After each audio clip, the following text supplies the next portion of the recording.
अस्सलामु अलैकुम व रहमतुल्लाहि व बरकातुहू। इन्नल हम्दुलिल्लाह वस्सलातु वस्सलामु अला मन ला नबिय्य बअदह व अला आलिहि व सहबिहि अजमाइन। औज़ु बिल्लाहि मिनश शैतानिर रजीम। बिस्मिल्लाहिर रहमानिर रहीम। अलम तरा अन्नल्लाहा यअलमु मा फिस समावाति व मा फिल अर्ज़ मा यकूनु मिन नजवा सलासतिन इल्ला हुवा बारिउहुम वला खमसातिन इल्ला हुवा सदीसुहुम वला अजना मिन ज़ालिका वला अक़सारा इल्ला हुवा मआहुम ऐना मकानु सुम्मा युनब्बिउहुम बिमा आमिलू यौमल क़ियामति इन्नल्लाहा बिकुल्लि शैइन अलीम।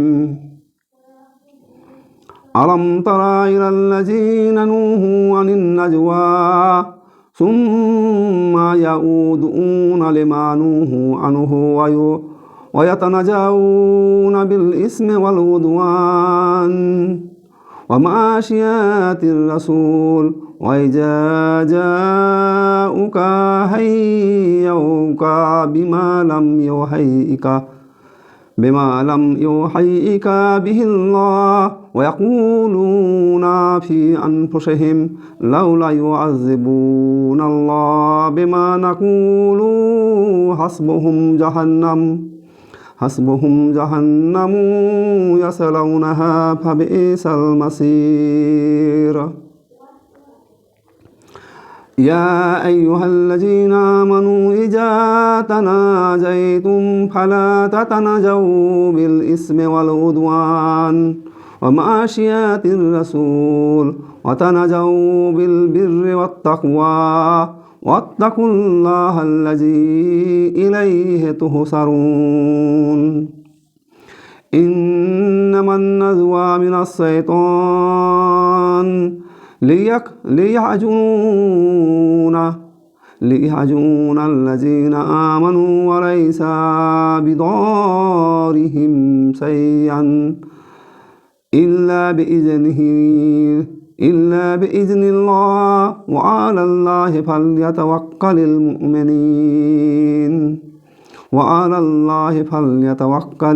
मुमिनीन। या अय्युहल्लज़ीना आमनू इज़ा क़ील लकुम तफ़स्सहू फ़िल मजालिसि फ़फ़स्सहू यफ़्सहिल्लाहु लकुम व इज़ा क़ील अंशुज़ू फ़ंशुज़ू यरफ़इल्लाहुल्लज़ीना आमनू मिनकुम वल्लज़ीना ऊतुल इल्म दरजातिन वल्लाहु बिमा तअमलून खबीर। या अय्युहल्लज़ीना आमनू इज़ा नाजयतुमुर रसूला फ़क़द्दिमू बैना यदै नजवाकुम सदक़ातन ज़ालिका खैरुल लकुम व अत्हारु फ़इन लम ताजिदू फ़इन्नल्लाहा गफ़ूरुर रहीम। असफ़क़तुम अन तुक़द्दिमू बैना यदै नजवाकुम सदक़ातिन फ़इज़ा लम तफ़अलू वतबल्लाहु अलैकुम फ़अक़ीमुस्सलाता व आतुज़्ज़काता व अतीउल्लाह व रसूलहु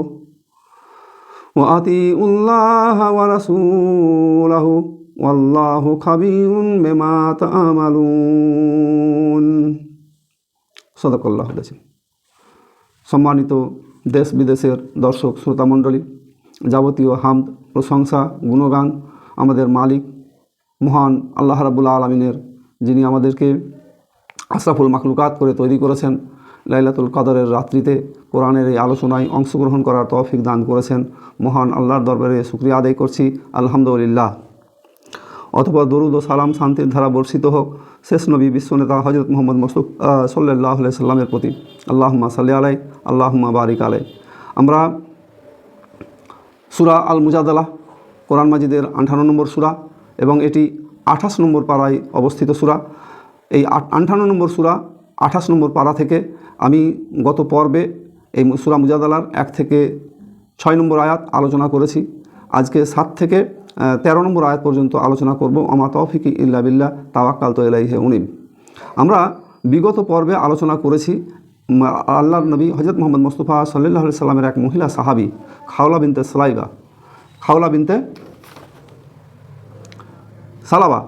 বিনতে সালাবা তার কথা। তো খাওলা বিনতে সালাবা তার স্বামী সম্পর্কে আল্লাহ নবীর কাছে অভিযোগ করেছেন এবং সেই অভিযোগ আল্লাহর দরবারে পৌঁছে গেছে। আল্লাহ রাব্বুল আলামিন তার প্রত্যুত্তরে নবী করিম সাল্লাল্লাহু আলাইহি সাল্লামকে সূরা মুজাদালার এই আয়াতসমূহগুলো জিবরাইল আলাইহিস সালাম মারফত পাঠিয়েছেন এবং সেখানে জিহার বিষয়ে আলোচনা করা হয়েছে। জিহার হচ্ছে সেই জিনিস যেটাকে বলা হয় যে স্ত্রীকে মা অথবা বোন এরকম কোনো সম্বোধন করে বসা বা মা অথবা বোনের কোনো অঙ্গের সাথে তার স্ত্রীকে তুলনা করে দেয়, এটাকে বলা হয় জিহার। জাহেলি যুগে এই সিস্টেমটাকে অত্যন্ত ঘৃণিত, তালাকের থেকেও বেশি কঠিন বলা হতো। তো তাদের সেই ভুল ধারণাটা এই আলোচনায় বলে দেওয়া হয়েছে যে আসলে বিষয়টা মা তো শুধুমাত্র সেই যে সন্তানকে পেটে ধারণ করে, যে সন্তানকে জন্ম দেয় সেই হচ্ছে মা, আর বাকি তোমরা যা বলো সেই সব ধারণাগুলো হচ্ছে অবাস্তব এবং অযৌক্তিক ধারণা। এই অবাস্তব এবং অযৌক্তিক ধারণা যারা করে বসবে তাদের কাফফারার ব্যবস্থা আল্লাহ রাব্বুল আলামিন করেছেন। এই কাফফারা সম্পর্কেও আমরা বিগত আলোচনায় আমরা করেছি যে যদি কেউ তার স্ত্রীকে ফিরিয়ে নিতে চায়, অর্থাৎ তার সাথে সহবাস করতে চায়, তাহলে সহবাসের পূর্বে তার কাফফারা আদায় করতে হবে। এই কাফফারা হচ্ছে যে একাধিক্রমে 2 মাস বা 60 দিন রোজা রাখা, যদি সম্ভব না হয় তাহলে 60 জন মিসকিনকে খাবার দেওয়া বা সেই পরিমাণ খাবারের পরিমাণ মূল্য আদায় করা। তো এই সম্পর্কে আলোচনা করা হয়েছে। তো এখানে পরবর্তীতে তাদেরকে সাবধান করা হয়েছে যে হ্যাঁ, কাফফারাতে আরেকটা বিষয় ছিল যে দাসমুক্ত করা সম্ভব না হলে তখন এই কাফফারার বিষয়গুলো পরপর আলোচনা আমরা করেছি। তাহলে এই দাসমুক্ত করার বিষয় যেহেতু আর বর্তমানে দাস সিস্টেম নেই, সেহেতু দাসমুক্ত করার আর বিষয়টা থাকে না। ফলে বিকল্প যে কাফফারার ব্যবস্থা আছে, একটানা 60 দিন রোজা রাখা অথবা 60 জন মিসকিনকে ফেতরা পরিমাণ দ্রব্য প্রদান করা অথবা মূল্য প্রদান করা অথবা তাকে খাওয়ানো, এই বিষয়গুলো আল্লাহর পক্ষ থেকে এটা নির্ধারণ করে দেওয়া হয়েছে। আর এই বিষয়গুলো, নির্ধারিত বিষয়গুলো শুধুমাত্র যারা কাফের বা অস্বীকারী তারা এগুলো মানবে না। বাকি যে সমস্ত মানুষগুলো ইমানদার মুমিন, আল্লাহ এবং রাসূলের উপরে ঈমান নিয়ে আসে, তারা এই বিধিবিধানগুলো তারা মেনে চলবে। এই সব বিষয়গুলো তাদের সুস্পষ্ট করা হয়েছে। যারা মানে চলবে না তারা হচ্ছে কাফের। এই কাফেরদের জন্য অলিল কাফেরিনা আযাবুন মুহিত, এই কাফেরদের জন্য রয়েছে মানে লাঞ্ছনাদায়ক, যন্ত্রণাদায়ক শাস্তির কথা সেখানে বলা হয়েছে। তারপরে বলা হয়েছে যে এই যে বিষয়গুলো যারা অস্বীকার করবে তাদেরকে কিয়ামতের দিন তাদেরকে আল্লাহ রাব্বুল আলামিন দেখাবেন। আর সব বিষয়ে আল্লাহ ধারণা রাখেন। মানুষ মনে করে যে বিষয়গুলো পুরানো হয়ে গেছে, ভুলে গেছে, মিটে গেছে, এই বিষয়টা এরকম নয়, বরং বিষয়টা হচ্ছে এগুলো সব আল্লাহ রাব্বুল আলামিন কিয়ামতের ময়দানে তাদেরকে দেখাবেন। এবার আল্লাহ রাব্বুল আলামিন বলছেন যে তোমরা কি মনে করো যে আলাম তারা আন্নাল্লাহা ইয়ালামু মা ফিস সামাওয়াতি ওয়া মা ফিল আরদ, তোমরা কি মনে করো আকাশ এবং পৃথিবীতে যা কিছু আছে তা আল্লাহ জানেন? মানে তোমরা কি মনে করো না যে আসমান এবং জমিনে যা আছে তা সব আল্লাহ রাব্বুল আলামিন জানেন? এইবার বলা হচ্ছে যে মা ইয়াকুনু মিন নাজওয়া সালাসাতিন ইল্লা হুয়া রাবিউহুম ওয়ালা খামসাতিন ইল্লা হুয়া সাদিসুহুম ওয়ালা আজনা মিন যালিকা ওয়ালা আকসারা ইল্লা হুয়া মাআহুম আইনা মা কানু সুম্মা ইউনাব্বিউহুম বিমা আমিলু ইয়াউমাল কিয়ামাতি ইন্নাল্লাহা বিকুল্লি শাইইন আলিম। এই সূরা মুজাদালার যে 7 নম্বর আয়াত, এখানে আল্লাহ রাব্বুল আলামিন বলছেন যে 3 ব্যক্তির মধ্যে এমন কোনো গোপন পরামর্শ হয় না যেখানে চতুর্থ ব্যক্তি হিসাবে আমি উপস্থিত থাকি না। অর্থাৎ 3 নম্বর ব্যক্তিতে যে কথা বলে ওখানে ধরে নিতে হবে 4 নম্বর ব্যক্তি হিসাবে আল্লাহ রাব্বুল আলামিন থাকেন। 5 ব্যক্তির মধ্যে এমন কোনো পরামর্শ হয় না যেখানে ষষ্ঠ ব্যক্তি হিসাবে আল্লাহ রাব্বুল আলামিন থাকেন না। অর্থাৎ 5 জনে যে আলোচনা করবে সেই জায়গায় 6 নম্বর ব্যক্তি হিসাবে আল্লাহ রাব্বুল আলামিন উপস্থিত থাকেন। এখানে তারা এত অপেক্ষা কম হোক অথবা বেশি, যে পরিমাণে লোক থাকুক না কেন, সেখানে আল্লাহ রাব্বুল আলামিন উপস্থিত থাকেন। তারা যা করে তাদেরকে কিয়ামতের দিন জানিয়ে দেওয়া হবে। তাদেরকে সব জানিয়ে দেওয়া হবে। তাহলে এখানে এই যে আয়াতটা আলোচনা হয়েছে সূরা মুজাদালার 7 নম্বর আয়াত, এখানে একটা ঘটনা আছে। ঘটনাটা এরকম যে মদিনার ইহুদি এবং মুনাফিকরা চুপে চুপে কানে কানে কথা বলা বলি করতো। চুপে চুপে কানে কানে। মানে মদিনায় মুসলমানদের সাথে ইহুদিদের একটা শান্তি চুক্তি হয়েছিল। এই শান্তি চুক্তি লঙ্ঘন করা ইহুদিদের জন্য কঠিন, সবার জন্যই কঠিন ছিল। কিন্তু ইহুদিরা ছলাবলা কলা কৌশল করে কি করে, যখনই কোনো মুসলমান তাদের পাশ দিয়ে হেঁটে যায় তখন ইহুদি এবং মুনাফিকরা একত্রিত হয়ে গিয়ে তারা কানে কানে কথা বলে, এবং কানে কানে কথা বলাটা এমনভাবে বলে যেন তার দিকে কোনো ইঙ্গিত করা হচ্ছে অথবা তাকে কোনোভাবে উত্ত্যক্ত করা হচ্ছে। এই যখন পরিবেশ মদিনায় তৈরি হলো তখন সেই মদিনার মুসলমানেরা আল্লাহ নবী হজরত মোহাম্মদ মুস্তাফা সাল্লাল্লাহু আলাইহি সাল্লামের কাছে বললেন যে এরকম ঘটনা, যে তারা তো ষড়যন্ত্র করছে, তাদের ষড়যন্ত্রের আভাস পাওয়া যাচ্ছে, অর্থাৎ তাদের কথাবার্তাগুলো এই টাইপের ছিল। তখন আল্লাহ নবী হজরত মোহাম্মদ মুস্তাফা সাল্লাল্লাহু আলাইহি সাল্লাম তাদেরকে নিষেধ করলেন যে এই কাজগুলো তোমরা করো না, এই কাজগুলো তোমরা করো না। এই কাজগুলো সম্পর্কে আল্লাহ রাব্বুল আলামিন নিষেধ করে দেওয়া হয়েছে। এখানে এই কানাঘুষো কথাগুলোর সম্পর্কে এখানে আলোচনা করা হলো যে তোমরা যে কথাটা তিনজনে আলোচনা করো, তোমরা কি মনে করেছো যে তোমরা তিনজনে আলোচনা করলে সেই আলোচনাটা তোমাদের কাছে থাকবে? সেই আলোচনাটা 4 নম্বর হিসাবে আমি অর্থাৎ আল্লাহ রাব্বুল আলামিন থাকেন। আল্লাহ রাব্বুল আলামিনের দৃষ্টিশক্তি, আল্লাহ রাব্বুল আলামিনের জ্ঞান শক্তি, আল্লাহ রাব্বুল আলামিনের কর্মশক্তি, দর্শন শক্তি সমস্ত রকম গোটা পৃথিবীতে পরিব্যাপ্ত হয়ে আছে। কোনো মানুষ সমুদ্রের তলায় হোক অথবা মহাকাশের অন্তরিক্ষে হোক, যেখানে যে কথা বলুক না কেন সব কিছু আল্লাহ রাব্বুল আলামিন জানেন। এই সূরার গুণাতি এই জন্য বলে দেওয়া হয়েছে যে খাওলা বিনতে সালাবা যখন আল্লাহ নবীর কাছে অভিযোগ করলেন তখন চুপি চুপি খুব আস্তে আস্তে করছিলেন, অথচ সেই ঘরে হযরত আয়েশা রাদিয়াল্লাহু তাআলা আনহা ছিলেন, অথচ তিনি শুনতে পাননি। সেই কথা শুনতে পেয়েছেন আল্লাহ রাব্বুল আলামিন, তার ব্যাপারে ওহী নাজিল হয়ে জানিয়ে দেওয়া হয়েছে যে তোমার কাছে যে অভিযোগ করেছে সেই অভিযোগের এই হচ্ছে উত্তর। আল্লাহ রাব্বুল আলামিন ওহী নাজিল করে জানিয়েছেন। তাহলে এখানে যে বিষয়টা উল্লেখ করা হচ্ছে এই ইহুদি এবং মুনাফিকদের বৈশিষ্ট্যর কথা, এই ইহুদি এবং মুনাফিকরা তাদেরকে সাবধান করা হচ্ছে যে তোমরা কম হোক অথবা বেশি, 3 হোক বা অথবা 5, এখানে সংখ্যাটা বড় বিষয় কিছু নয়। তাহলে 3 অথবা 5 সংখ্যার দ্বারা আল্লাহ রাব্বুল আলামিন একটা বিষয় বোঝাচ্ছেন যে এখানে 3 বা 5 এই সংখ্যাটা আল্লাহ রাব্বুল আলামিন বিজোড় সংখ্যা, এই বিজোড় সংখ্যাটা আল্লাহ রাব্বুল আলামিন পছন্দ করেন এবং কিয়ামতের ময়দানে সব কিছু তোমরা সেখানে দেখতে পাবে। তাহলে এই হিসেবের কথাটা এখানে বলা হলো যে কানে কানে মৃদুভাবে বলা, এই কথাটা যাই বলুক না কেন। এখানে একটা জিনিস খেয়াল করার দরকার যে মুশরিক মুনাফিক কাফেররা কানাকানিভাবে কানে কানে কথা বলে যে কোনো ফায়সালা করুক না কেন, সিদ্ধান্ত নিক না কেন, ততক্ষণ পর্যন্ত ওটা সংগঠিত হবে না আল্লাহ রাব্বুল আলামিন যতক্ষণ না চাইবেন। তাহলে আল্লাহ রাব্বুল আলামিন চাইলে তবেই সেটা সংগঠিত হবে। অপরদিকে ইমানদার মুসলমানদেরকে এই কথাটা জানিয়ে সান্ত্বনা দেওয়া হচ্ছে যে তোমাদেরকে বেখেয়াল হিসাবে ছেড়ে দেওয়া হয়নি, বরং আল্লাহ রাব্বুল আলামিন সমস্ত কিছু দেখছেন, সমস্ত কিছুর উপরে তার খবর চলে, সমস্ত কিছুর উপরে তার হুকুম চলে। ইমানদারদেরকে এটা সান্ত্বনা দেওয়া হচ্ছে। তাহলে এখানে এই উপস্থিতির বিষয়টা জানিয়ে দেওয়া হলো, আল্লাহ সব বিষয়ে সম্যক অবগত আছেন এবং কিয়ামত দিবসে তা তোমাদেরকে জানিয়ে দেওয়া হবে। এই দুনিয়াতে যদি তোমরা তার প্রতিফল নাও পাও তাহলে কিয়ামতে তোমাদেরকে সেই প্রতিফল অবশ্যই দেওয়া হবে। তারপরে সেই বিষয়কে সামনে রেখে আবার বলা হচ্ছে আলাম তারা ইলাল্লাযিনা নুহু আনিন নাজওয়া। এখানে আল্লাহ রাব্বুল আলামিন বলছেন যে তোমরা কি লক্ষ্য করো না যাদের গোপন পরামর্শ করতে নিষেধ করা হয়েছিল, অতঃপর তারা যা নিষিদ্ধ তারই পুনরাবৃত্তি করে এবং পাপাচার, সীমালঙ্ঘন এবং রসুলের বিরুদ্ধাচরণ করে কানাকানি করে। তার মানে এই যে তাদেরকে যে নিষেধ করা হলো যে তোমরা এই কাজগুলো করো না, তখন তারা কী করেছে যে তখন তারা তাই করেছে যা তাদেরকে নিষিদ্ধ করা হয়েছিল আল্লাহর পক্ষ থেকে। এখানে 8 নম্বর আয়াতে আল্লাহ রাব্বুল আলামিন বলছেন যে তোমাদেরকে যে নিষিদ্ধ করা হলো তারপরে তোমরা তাই করলে। সেই কাজগুলো কী করলে? যে পাপাচার করলে, পাপ করলে। এই পাপ হয় কীভাবে? গীবত করে হয়, অশ্লীল কথাবার্তার মধ্যে দিয়ে হয়, বাড়াবাড়ি করে হয়, সীমালঙ্ঘন করে হয়, অন্যের ক্ষতি করে হয়, এরকম যাবতীয় পাপ কাজ তোমরা পাপ কাজ সম্পন্ন করেছো, সীমালঙ্ঘন করেছো। সীমা তোমাদের দেওয়া হয়েছিল যে তোমরা এই কানাকানি করো না, কানে কানে কথা বলা বলে এটা করো না, এই কাজটা অত্যন্ত খারাপ কাজ, এটা অপছন্দনীয় কাজ, এই কাজটা তোমরা করো না। অথচ তারা সেই সীমালঙ্ঘনটা করলো। আর কি করলো? রসুলের বিরুদ্ধে আচরণ করলো।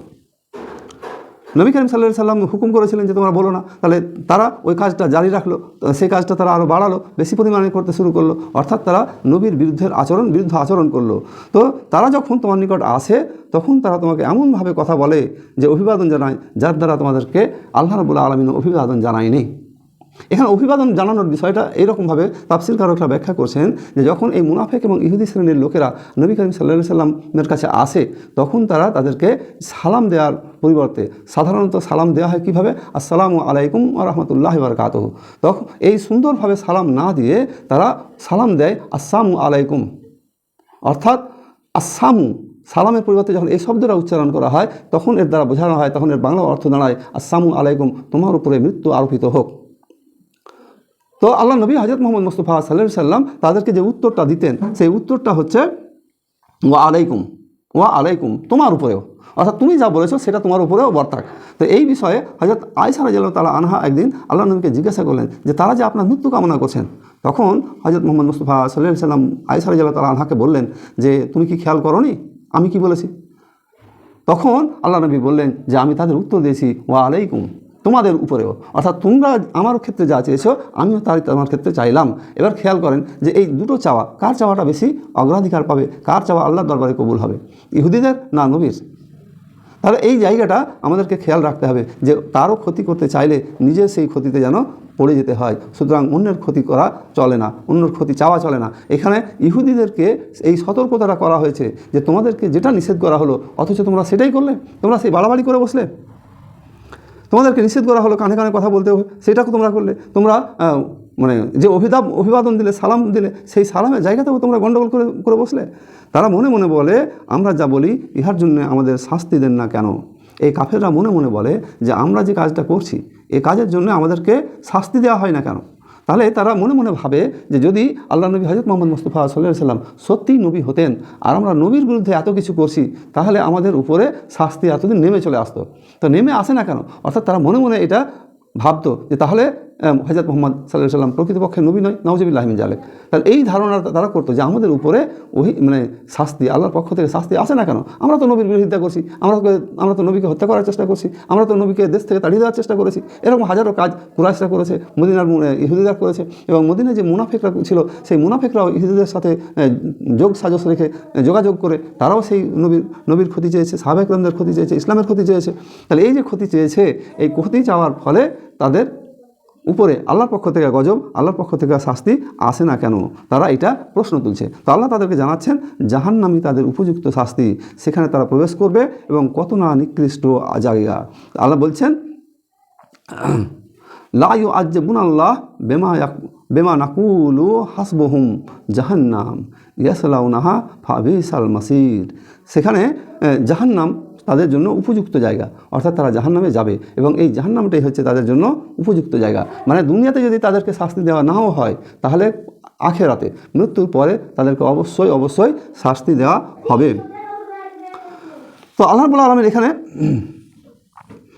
যে কথাটা জানালেন নবী সত্য হলে গজব আসে না কেন তারও একটা প্রত্যুত্তর এখানে দেওয়া হলো যে সেই জায়গাটা হচ্ছে অত্যন্ত খারাপ জায়গা, সেইখানে থাকতে হবে, সেটাই হবে তাদের আবাসস্থল। এবার ঈমানদারদেরকে সম্বোধন করা হচ্ছে।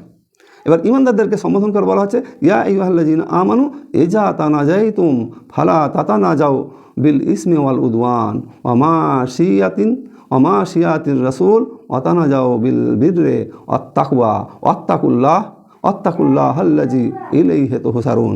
হে মুমিনগণ, তোমরা যখন গোপন পরামর্শ করো সেই পরামর্শে যেন পাপাচার, সীমালঙ্ঘন, রসুলের সম্পর্কে না হয়। এবার ঈমানদার লোকেদেরকে সতর্ক করা হচ্ছে, এই যে তোমরা গোপন পরামর্শ করো এই গোপন পরামর্শের বিষয়ে তোমাদেরকে সতর্ক করা হচ্ছে যে সেটা কেমন হবে। সেই গোপন পরামর্শটা যেন এইরকম হয় যে পাপাচার না হয়ে যায়, সীমালঙ্ঘন না হয়ে যায়, রসুলের বিরুদ্ধে না চলে যায়। তোমরা আল্লাহকে ভয় করো, তাকওয়ার নীতি অবলম্বন করো, কল্যাণকর কাজে করো। তার মানে পরামর্শ তোমরা করবে কী ক্ষেত্রে করবে? কল্যাণকর কাজের ক্ষেত্রে করবে, তাকওয়ার ক্ষেত্রে করবে এবং আল্লাহকে ভয় করার নীতি নিয়ে চলবে। তাহলে এই সব ব্যাপারগুলোতে তোমরা পরামর্শ করবে তাকওয়ার ভয়কে সামনে রেখে।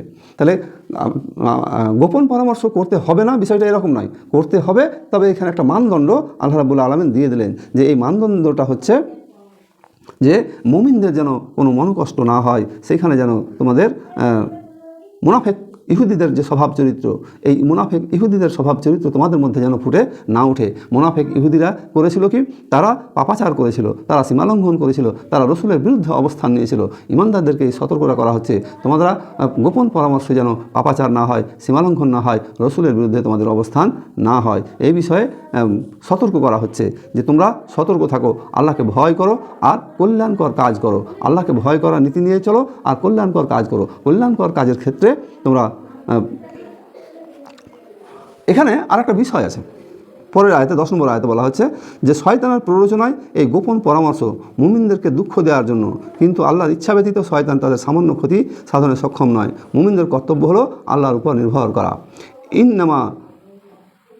ইন্নামান নাজওয়া মিনাস শাইতান মানে শয়তানের প্ররোচনাই হয় এই গোপন পরামর্শ। মানে গোপন পরামর্শটা সাধারণত হয় শয়তানের প্ররোচনাতে। শয়তান কিসে প্ররোচনা দেয়? পাপের কাজে দেয়, জুলুমের কাজে দেয়, শরীয়তের বিরুদ্ধে কাজে দেয়। এই গোপন পরামর্শ যেন শয়তানের প্ররোচনায় না হয়। শয়তানের প্ররোচনায় হলে পাপ হবে, জুলুম হবে, শরীয়তের বিরুদ্ধে কাজ হবে। আরেকটা খেয়াল করার বিষয় হচ্ছে যে যখন কোনো গোপন পরামর্শ হয়, এই গোপন পরামর্শগুলো সাধারণত প্রকাশ হয় না এবং গোপন পরামর্শগুলো প্রকাশিত হয় না। এই প্রকাশ হয় না এই জন্যে যে পাপ কাজের পরামর্শ শাস্তির কবল থেকে কেউ রেহাই পাবে না। পাপ কাজের যদি কেউ পরামর্শ করে এই শাস্তি থেকে কেউ রেহাই পাবে না।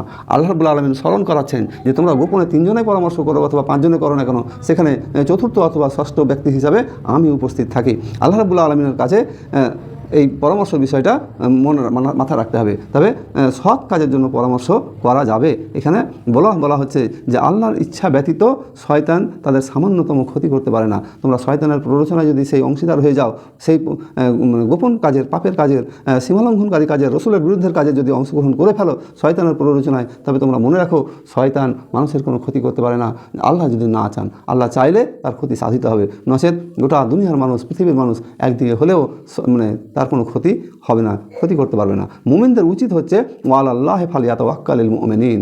মুমিনদের উচিত হচ্ছে আল্লাহর উপরে নির্ভর করা, সব কাজে আল্লাহর উপরে নির্ভর করতে হবে।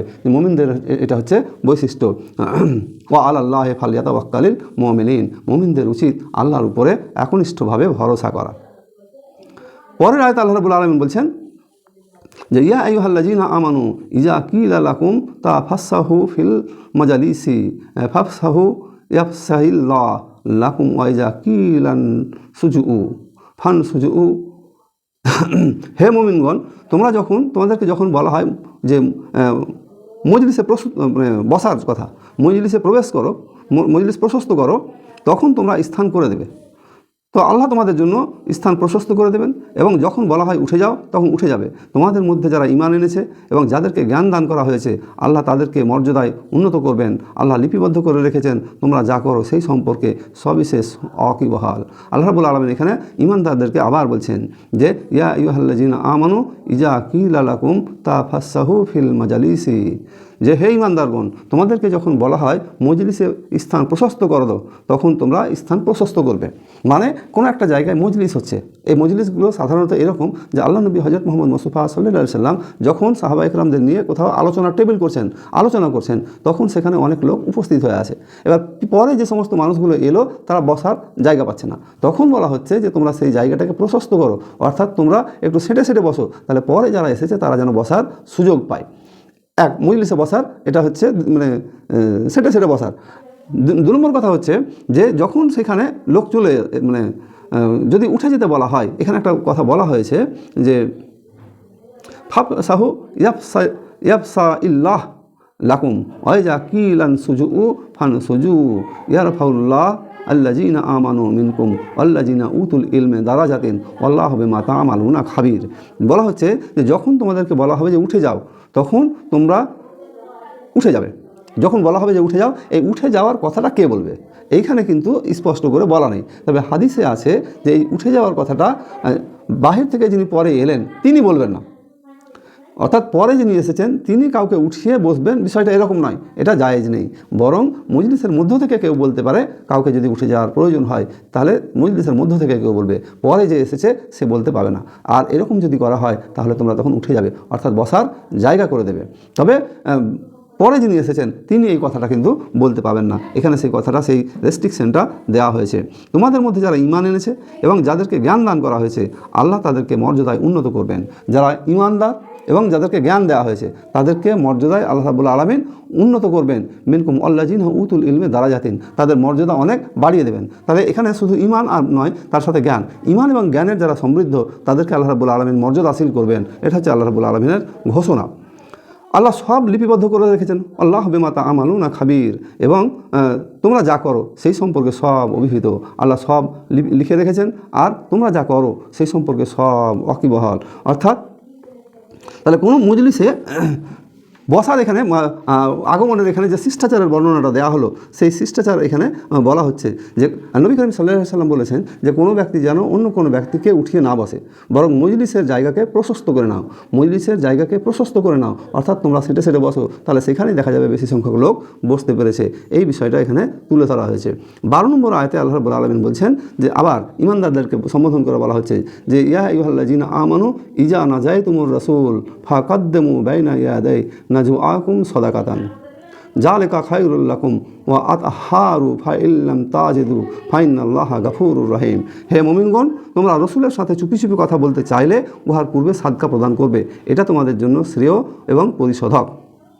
তো এখানে একটা রীতির কথা বলা হলো, মানে যে নবী করিম সাল্লাল্লাহু আলাইহি সাল্লামের সাথে বহু মানুষ কথা বলতে চাইতো, কথা বলতো, আর নবী করিম সাল্লাল্লাহু আলাইহি সাল্লাম এত মানুষের সাথে দীর্ঘ সময় ধরে কথা বলা, এটা একটা অসহ্য বা কষ্টের একটা ব্যাপার ছিল যে এত সময় হয়তো সবাইকে দিতে পারবে না। আবার মুনাফিকদের মধ্যে কিছু দুষ্ট চরিত্রের লোক ছিল যারা প্রয়োজনে অপ্রয়োজনে নবী করিম সাল্লাল্লাহু আলাইহি সাল্লামের সঙ্গে অপ্রয়োজনে হয়তো কানে কানে দীর্ঘ সময় ধরে কথা বলছেন, যেন এতে হতো কি যে সেই মুনাফিকরা সময় পার করে দিত, অন্যান্য সাহাবায়ে আমরা কথা বলার সময় পেত না। এইটা নবীর কাছে, নবী করিম সাল্লাল্লাহু আলাইহি সাল্লামের কাছে অসহ্য হয়ে উঠেছে, এবং এই অসহ্যর কথাটা আল্লাহ রাব্বুল আলামিন জানতে পেরেছেন এবং তার জন্য একটা বিধিবদ্ধ ব্যবস্থা করেছেন। দ্বিতীয় আর একটা হতে পারে যে মুসলমানদের মধ্যে যারা অজ্ঞ, এই অজ্ঞ মুসলমানরা তারাও নবী করিম সাল্লাল্লাহু আলাইহি সাল্লামের সাথে বেশি দীর্ঘ সময় কথা বলার করতেন, তো তখন সময় অনেক পার হতো, অন্যান্য সাহাবায়ে কেরামরা কথা বলার জন্য সুযোগ পেতেন না বা বঞ্চিত হতেন। এই বিষয়গুলো একটা সুস্থ সমাধান এখানে দেওয়া হয়েছে। এই সুস্থ সমাধানটা হচ্ছে যে হে মুমিনগণ, ইয়া আইয়ুহাল্লাযিনা আমানু ইজা নাজাইতুমুর রাসূল ফাকাদ্দিমু বাইনা ইয়াদাই নাজওয়াকুম সাদাকাতিন। হে মুমিনগণ, তোমরা রাসূলের সাথে চুপি চুপি কথা বলতে চাইলে তার পূর্বে তোমরা সাদকা করো, সাদকা প্রদান করবে, এইটা তোমাদের জন্য যালিকা খায়রুল লাকুম, এইটা তোমাদের জন্য শ্রেষ্ঠ এবং পরিশোধক, এটা তোমাদের জন্য উত্তম ব্যবস্থা যে তোমরা সাদকা প্রদান করবে। এখন এখানে যে সাদকার হুকুমটা এলো, তো তার আগে পর্যন্ত তো হুকুম ছিল না, ফলে যে যা পেরেছে করেছে। আর এই হুকুম আসার পরে হযরত আলী রাদিয়াল্লাহু তাআলা আনহু বলছেন যে আমি 1 দিনার সাদকা প্রদান করে আল্লাহ রসুলের সাথে কথা বলার সুযোগ গ্রহণ করলাম, 1 দিনার। তো হযরত আলী রাদিয়াল্লাহু তাআলা আনহু মাঝে মাঝে এই কথাটা বলতেন যে কোরআন মাজিদের একটা মাত্র হুকুম যেটা আমি পালন করেছি, আর কেউ পরবর্তীতে বা পূর্বে পালন করার সুযোগ পায়নি। তাহলে কেন সুযোগ পায়নি? এই যে সাদকা প্রদানের কথাটা, এই কথাটা পরবর্তীতে রহিত হয়ে গেছে বা মানসুখ হয়ে গেছে। তাহলে এই রহিত হয়ে যাওয়ার আয়াত ফলে তো পরবর্তীতে আর কেউ আমল করার সেটা আর সুযোগ হয়ে ওঠেনি। এই সুযোগটা বিত্তশালী লোকেরা গ্রহণ করতো, যে নবী করিম সাল্লাল্লাহু আলাইহি সাল্লামের সঙ্গে দীর্ঘ সময় ধরে কথা বলা। তাহলে একটা হচ্ছে বিত্তশালী লোকেরা ওই সুযোগ লাগাতো, তারপরে মুনাফিকদের একটা শ্রেণীর লোকেরা এই সুযোগ কাজে লাগাতো, অজ্ঞ মুসলমানরা না বুঝে এই সময়টা দীর্ঘ সময় করতো। তাদের প্রত্যেকের এই যে এই প্রবলেমটাকে আল্লাহ রাব্বুল আলামিন একটা স্পষ্ট সমাধানের বার্তা দিলেন, সেটা হচ্ছে যে তোমরা সাদকা করো। তো সাদকা এটা আল্লাহর পক্ষ থেকে বিধিবদ্ধ ব্যবস্থা হলো। আর হযরত আলী রাদিয়াল্লাহু তাআলা আনহু প্রথম এই সাদকা প্রদান করলেন 1 দিনার দিয়ে। এই আয়াতটা পরবর্তী সময়ে আবার মানসুখ হয়ে গেছে, রহিত হয়ে গেছে। তা বলা হচ্ছে যে ফাইনাল্লাহা গাফুরুর রহিম, আল্লাহ তোমাদের ক্ষমাশীল এবং পরম দয়ালু। তার আগের আয়াত বলা হচ্ছে যদি তাতে অক্ষম হও তাহলে এর জন্য তোমাদেরকে অপরাধী গণ্য করা হবে না, মানে এইটা দিতে, সাদকা দিতে যদি তোমরা অক্ষম হও তাহলে তোমাদেরকে আর অপরাধী হিসাবে গণ্য করা হবে না। এখানে একটু ছাড় দেওয়া হলো যে ও আতহারু ফাইল্লাম তাজিদু, ও আতহারু ফাইল্লাম তাজিদু, যদি তোমরা অক্ষম হও তাহলে তোমাদেরকে শাস্তি দেওয়া হবে না। ফাইনাল্লাহা গাফুরুর রহিম, আল্লাহ রাব্বুল আলামিন হচ্ছেন ক্ষমাশীল এবং পরম দয়ালু। তাহলে আল্লাহ পরম দয়ালু এবং তিনি ক্ষমাশীল, আল্লাহ রাব্বুল আলামিন তোমাদের ক্ষমা করবেন। এই ক্ষমার নীতিটা পরবর্তী আয়াতে আল্লাহ রাব্বুল আলামিন স্পষ্ট করে বর্ণনা করেছেন। এখানে যেটা বলা হচ্ছে যে আসফাকতুম আন তুকাদ্দিমু বাইনা ইয়াদাই নাজওয়াকুম সাদাকাতিন, তোমরা কি চুপি চুপি কথা বলার পূর্বে সাদকা প্রদানকে মনে মনে কষ্ট মনে করো? নবীর সাথে কথা বলার জন্য যে রীতিটা দেওয়া হলো সাদকা করে দেওয়ার, এইটা করতে গিয়ে তোমরা কি এটা মনে মনে কষ্ট মনে করো? এখানে প্রশ্ন আছে, আসফাকতুম আন তুকাদ্দিমু বাইনা ইয়াদাই নাজওয়াকুম সাদাকাতিন, তোমরা কি এটা কষ্ট মনে করো? তারপরে বলা হচ্ছে ফাইজলাম তাফআলু ওয়াতাবাল্লাহু আলাইকুম ওয়া আকিমুস সালাত ওয়া আতুজ যাকাত ওয়া আতিউল্লাহ ওয়া রাসূলহু ওয়াল্লাহু খাবীরুন বিমা তা'মালুন। আর আল্লাহ তোমাদেরকে যখন তোমরা সাদকা দিতে পারলে না, তখন তোমরা আর আল্লাহ তোমাদেরকে ক্ষমা করে দিলেন।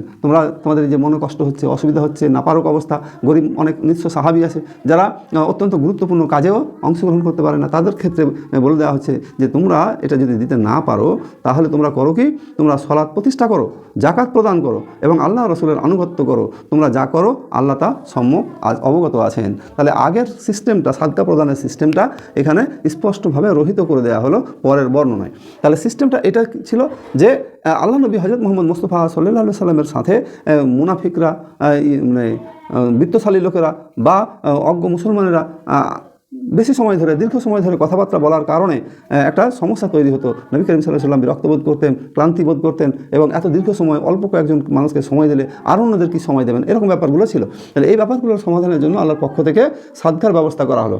তো সাদকা প্রথম কেবলমাত্র হযরত আলী রাদিয়াল্লাহু তাআলা আনহু দিলেন। তারপরে আল্লাহ রাব্বুল আলামিন বলছেন, তোমাদেরকে যে সাদকার বিধানটা দিলাম এটা যদি তোমাদের মনোকষ্ট হয় অথবা তোমাদের অপারক হয়, মানে সাদকার বিধান চালু হয়ে যাওয়ার মানে হচ্ছে যে সেই আলোচনার টেবিলটাকে রেস্ট্রিকশন করে দেওয়া, নিয়ন্ত্রণ করে দেওয়া। এবার সাদকার কারণে অনেক মানুষ হয়তো প্রয়োজন আছে কথা বলার, জরুরি প্রয়োজন আছে, সেই কথা বলার জায়গাটাও তারা আর করতে পারছে না।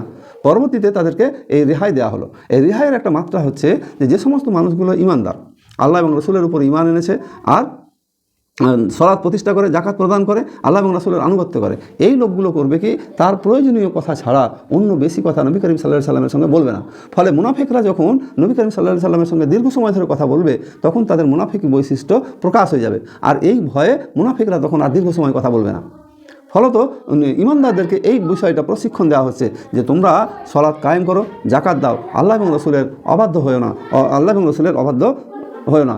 তাহলে আল্লাহ রাসূলের অবাধ্য না হলে তারা অল্প সময়ে প্রয়োজনটুকু কথা বলেই সেই প্রক্রিয়া সমাপ্ত করবে।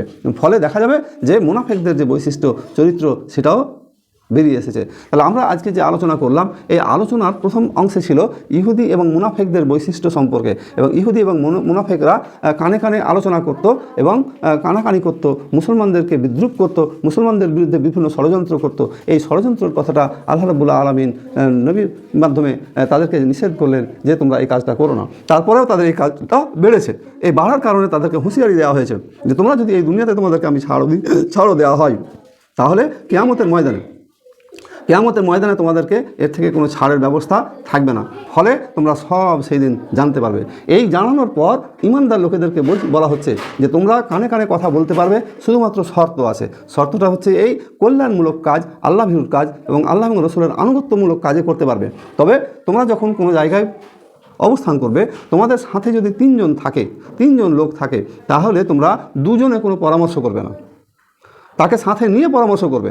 কারণ হচ্ছে একজনকে ছেড়ে দিলে, একজনকে বাদ দিলে সে ভাবতে পারে তার বিরুদ্ধে, অথবা তাকে বিচ্ছিন্ন করে রাখা, বা তার মনে আরও হাজারো রকমের শয়তানি ওয়াসওয়াসা জাগতে পারে। ফলত তিনজনের মধ্যে পরামর্শ করলে একজনকে তিনজন অবস্থায় একজনকে বাদ দিয়ে দুজনে পরামর্শ করবে না, বরং তোমরা পরামর্শ করলে তিনজনেই পরামর্শ করবে। আর পরামর্শের জায়গায় মানদণ্ডটা হচ্ছে যে পরামর্শের বিষয় এটা গোপনীয় বিষয়, নিজেদের মধ্যে গোপন রাখতে হয়, গোপন থাকা জন্য।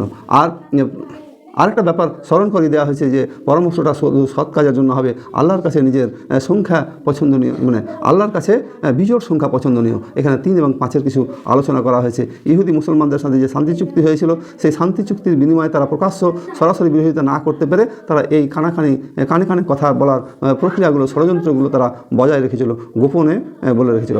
মজলিসে বসার শিষ্টাচার নিয়ে আলোচনা করা হয়েছে যে মজলিসে যখন বাহির থেকে কোনো আগন্তুক আসবে তখন তাদের বসার জন্য একটা ব্যবস্থা করে দেবে, নিজেরা সেটে বসবে। আর বাহির থেকে যিনি আসবেন তিনি কাউকে উঠিয়ে বসাবেন না, বরং ভেতরের মধ্য থেকে বা স্টেজের ডায়াসের মধ্যে থেকে যদি কাউকে উঠে যেতে বলা হয় তখন সে সেখান থেকে উঠে যাবে। এইভাবে নবী করিম সাল্লাল্লাহু আলাইহি সাল্লামের সঙ্গে আলোচনা, কথাবার্তা বলা, এই কথাবার্তা বলার জায়গাগুলোও আমাদেরকে শিক্ষা দেওয়া হয়েছে যে অপ্রয়োজনে লিডার্সদের সঙ্গে বেশি কথা না বলা, যেটুকু প্রয়োজন সেইটুকু কথা বলা, এবং দীর্ঘ সময় অতিবাহিত করার কোনো বিষয় যেন না থাকে। তাহলে যেটুকু প্রয়োজন সেইটুকু কথা বলা, এই নিয়ন্ত্রণের জন্য সাদকার একটা ব্যবস্থা চালু করা হয়েছিল এবং পরবর্তীতে সেটা রহিত করা হয়েছে। হযরত আলী রাদিয়াল্লাহু তাআলা আনহু প্রথম এই একদিনের সাদকা দিয়ে নবী করিম সাল্লাল্লাহু আলাইহি সাল্লামের সঙ্গে কথা বলেছেন, তারপরে আর কেউ এই সুযোগ গ্রহণ করতে পারেনি, অর্থাৎ পরবর্তীতে সেটা স্টপ হয়েছে, রহিত হয়েছে। তাহলে এই আলোচনার মধ্য দিয়ে আল্লাহ রাব্বুল আলামিন মজলিসের শিষ্টাচার, পরামর্শের শিষ্টাচার ইত্যাদি বিষয়গুলো আলোচনা করেছেন। আমরা যেন আমল করতে পারি, আল্লাহ যেন আমাদের সবাইকে সেই তৌফিক দান করেন। আমিন। ওয়া আখিরি দাওয়া আলহামদুলিল্লাহি রাব্বিল আলামিন। আসসালামু আলাইকুম ওয়া রাহমাতুল্লাহি ওয়া বারাকাতুহু।